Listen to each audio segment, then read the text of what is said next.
વકીલ સાહેબ, શું થયું છે? કઈ રીતે આ ભૂવો પડ્યો? અત્યારે કઈ રીતે પાલિકાનું બોપારું દેખાઈ રહ્યું છે?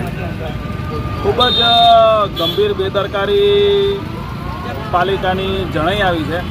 આજરોજ તાલુકા પોલીસ સ્ટેશન ખાતે હું ને મારા સાથી કર્મી જે છે એ આવનારી રામનવમીની રામયાત્રાની પરવાનગી માટે તાલુકા પોલીસ સ્ટેશને આવ્યા હતા અને તે કામગીરી પૂરી કરી અને આ રોડ ઉપર આવેલી આ ક્રિકેટ ટુર્નામેન્ટ જે છે એ ક્રિકેટ ટુર્નામેન્ટના આગળના ભાગે આવી અને ગાડીને ટુ વ્હીલર ગાડીને યુટર્ન મારવા જતાં અચાનક જ આ જે સમતલ રોડ હતો એ રોડ અચાનક જ ભૂવો પડતા બેસી ગયો અને અમે બંને જણા એ ભૂવાની અંદર પડ્યા હતા અને નજીકના આજે અહીંના રહીશો જે છે એ આવી જતા અને અમે બે બહાર નીકળ્યા છે.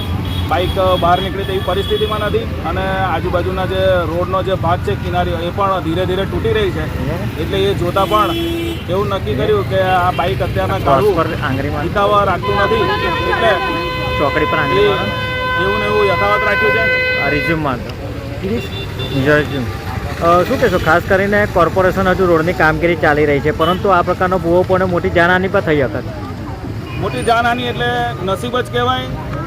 પ્રભુ શ્રી રામના કામે નીકળ્યા હતા એટલે એવું લાગ્યું કે બચી ગયા, બાકી આ પાછળના ભાગે પછડાટ વાગી છે એટલે બની શકે કે માથાનો ભાગ પછડાટ તો કદાચ મોટી હાનિ થાત, પરંતુ ઈશ્વરની અસીમ કૃપા છે અને આ જે ગંભીર પ્રકારની બેદરકારી છે જોઉં છું. અત્યારે પ્રાથમિક સારવાર લેવાનો પ્રયત્ન કરું છું અને સારવાર લીધા પછી જરૂર લાગશે તો પોલીસને ફરિયાદ કરીશ અને આ કામે મ્યુનિસિપલ કમિશનરને પણ લેખિતમાં ફરિયાદ આપીશું અને તાત્કાલિક અસરથી આના કામે પગલાં લેવાય અને આ ભવિષ્યની અંદર આજે ને હવેથી જ બીજી વખત આવી ઘટના આ રોડ ઉપર ના બને એની તાત્કાલિક અસરથી ધ્યાન દોરવા માટે પણ તંત્રને ફરિયાદ કરું છું.